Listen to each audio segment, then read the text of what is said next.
नमस्कार, बालाजी यादवराव कांबळे, दिव्यांग सेवक, देगलूर जिल्हा, नांदेड, महाराष्ट्र. माझ्याकडे एक अपंग व्यक्ती आले आहेत, विठ्ठल महाराज सावळी, तालुका मुखेड, जिल्हा नांदेड. त्यांचं बूट फाटलं होतं, बूट फाटलं, शिले वगैरे करून मी त्याला पॉलिश वगैरे करून दिलो. आपण ह्याच्याशी बोलू शकता.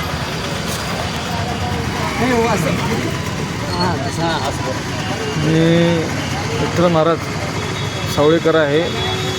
मी स्वतः दिव्यांग आहे. तरी मी बालाजी कांबळे यांच्याकडे नेहमी येतो आणि त्यांनी माझी बूट पॉलिश काही फाटलं शिवून देतात. फ्री मोफत सेवा करतात. वारकऱ्याची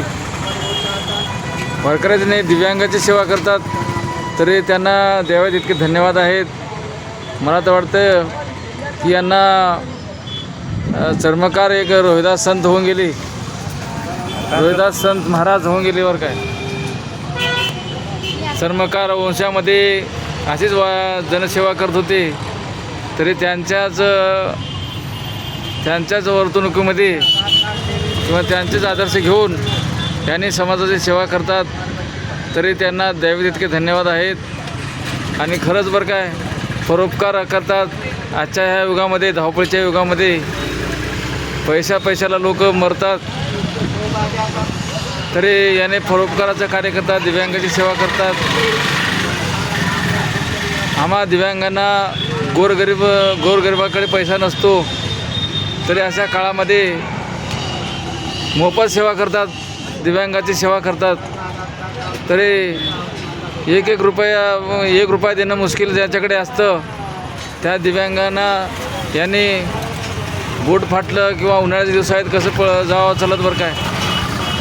म्हणून ह्या अशा उन्हाळ्याच्या दिवसामध्ये सुद्धा त्यांनी ह्या आम्हा दिव्यांगांना सेवा करतात आणि उपकार करतात बरं काय. जनसेवा हीच ईश्वर सेवा आहे.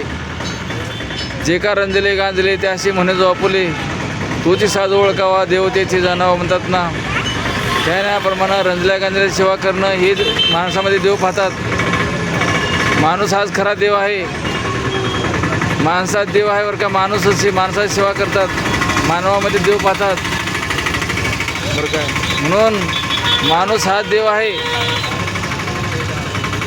म्हणून माणसाची सेवा करणं किंवा माणसाची रंजल्या गांजल्या सेवा करणं सर्वामध्ये आत्मा पाहतात.